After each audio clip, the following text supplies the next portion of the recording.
preview show again. We are welcoming Morecambe to the Kassam Stadium on Saturday with reduced ticket prices for that game, making his 200th appearance, if selected, James Henry. Right, JMO, 200th game on Saturday if you start. That's some milestone, isn't it? Yeah, obviously it's a nice one to reach. It's a lot of games in 4 and a bit years, but it's been very enjoyable. You're a man who's well aware of the stats. You got another goal on Saturday against Burton. You're chipping away at the goals records as well at the moment. Yeah, I'm notching up there nicely. I think I'm top 6 in the football league, maybe. I'm not sure, but yeah, it's one to keep an eye on, one to strive to get as high up that leaderboard as I can. Performance on Saturday, one of the best of the season, I thought. I think so as well. I think we've done all sides of the game really well. We played our football and we battled really well as well. It's always going to be difficult going there, especially with some of the long balls they play, the long throws, and I thought we dealt with everything really well and took our chances when they came, and probably we could have even scored more. But it was a good day all round. Yeah, preparation's now well underway for Saturday. The gaffer's back in today as well. Yeah, it's nice to have the gaffer back in. I'm sure he's been tearing his hair out at home, so he'll be out there today, and I'm sure he'll be happy to be back. Morecambe on Saturday, what are you expecting from them? Another difficult game. I think they've come up this season and surprised a lot of teams. I don't think you ever get any easy games in any league. I'm sure every club's saying the same. You've still got to go out there and do the job, and it'll be no different for us on Saturday. Yeah, I think they had quite a big summer over and they're scoring goals for fun at the moment as well, so it would test you defensively. Yeah, it just goes to show that I think they're strikers, one player of the month a couple of times, and that they'll be a force, and we'll look at everything over the next couple of days, and hopefully it'll be us with the 3 points on Saturday. Saturday's game as well, we've got reduced price tickets for fans. We want to see as many people there as possible. It makes a big difference, doesn't it, with big crowds? Yeah, of course it does. We want as many through the door as possible. If we can get to a point where we're getting 8,000-9,000 every week, that'd be fantastic for the club and fantastic for the players as well, because it does make a big difference. You do hear them, so yeah, come out in your numbers.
Name game time now.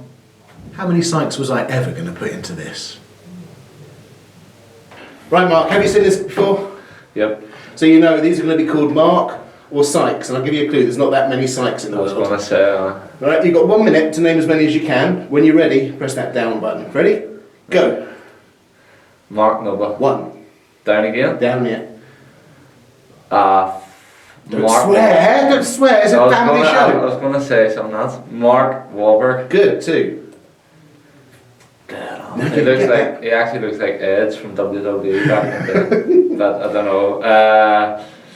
I'll say he's a 6. Mark Owen. Oh, done never Offer heard. take that. Never heard. No, you're not a boy band man. Come on. You've only got a minute, hurry up. Mark Red. Good, 3. Don't know. Mark Wright. Mark Red again. It's not the same Mark Wright. Mark Lawrence. Who? Mark Lawrence. Oh yeah. Oh. It's Jim. the only Sykes in the list. Jim 6. That's Eric Sykes. Eric Sykes. You're still on 4. You're not going to get that. Uh, That's Marky Smith from the Fort. You should listen to them. Marky Smith? Yeah. Wow. It's the same fella. Oh, Young so and old. Mark Smith again? No, that's Oh. Mark Hamill. Mark Hamill. Swimmer. Don't know, I've seen his face before. Is he on Question Sport? A lot, yeah. Forget his name. Mark Foster. Oh, with the camel. Oh, Mark. What do you call him? Mark Hughes. Yes, 5. Ah, See, you knew there was going to be a Sykes. What's her name? Come on now. I've seen her on TV before. Yes. She's got the same surname. What's the first letter of her first name? M. Melanie 6. Correct. 6 points. Well done.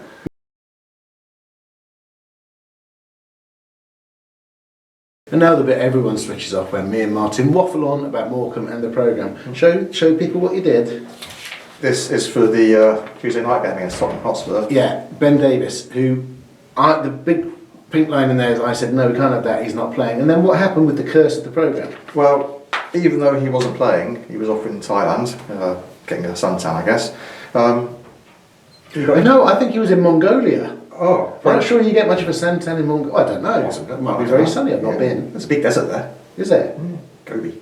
Is there? Yeah. Oh, you know stuff, don't you? You're an international man of mystery, you are. Yeah, but anyway, he got injured. So the curse of the programme stretched right across the continent. Yeah, international curse. He's got a poorly ankle. I think he's okay. They're waiting on a scan result for Ben, but he'll be back. He's gone off to somewhere else with the Thailand squad now. However, What?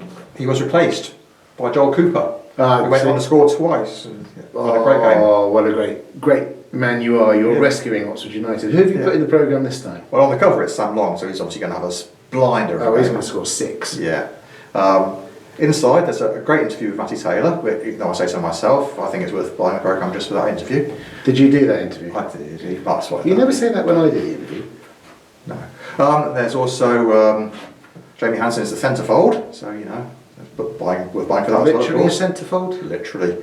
And there's a look back at the 1991-92 season with that final days of the season when we escaped relegation at Tranmere. I was really drunk. It was great. Yeah, it was. I can't possibly comment on my state of sobriety, but yeah, it was a good day. I didn't work for the club at that point. I should point out, quite often we're sober when we go to games these days. Quite often, aren't we? Yeah, not most of the time. Most of the time. So the programme's really good. Yeah. It's reduced price tickets. You've got no excuse. Come along. We've reduced the prices for the tickets to come to the game. Just for you. Just for you people at home.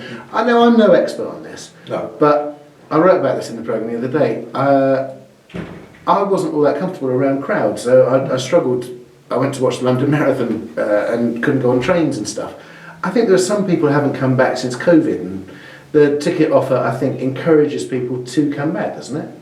Possibly, it depends on the reasons why they're not coming. I mean, Yeah. if they're still, you know, scared of crowds, and quite understandably so, I think in some cases, then you know, if they're vulnerable or whatever, shielding, then I don't know if the price will actually make a difference to them. But if they're wavering about whether to come or not, because you know, maybe not, and maybe that would make a difference. I think football's a habit, and I think sometimes people just got out of the habit over 18. Yeah, So it's a long time to be out of football, and you find other things to do with your time. Maybe not during lockdown, but after lockdown, you find other things to do with your time, and you know, maybe. sadly for you lot, we haven't. So sorry.